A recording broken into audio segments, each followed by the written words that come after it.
pay attention to on September 19. A breakdown of fundamental events for beginners. Fundamental analysis. Fundamental analysis. What to pay attention to on September 19. A breakdown of fundamental events for beginners. Macroeconomic report analysis. The premium article will be available in 000019.09.20257006 AM. The premium article will be available in 000019.09.20257006 AM. Macroeconomic report analysis.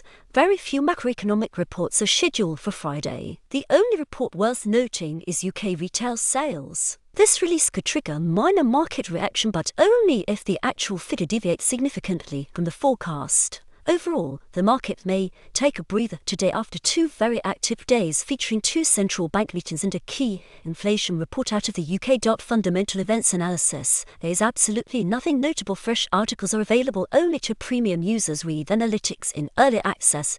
Getting information first. Get best MetaTrader indicators. Profitable expert advisors.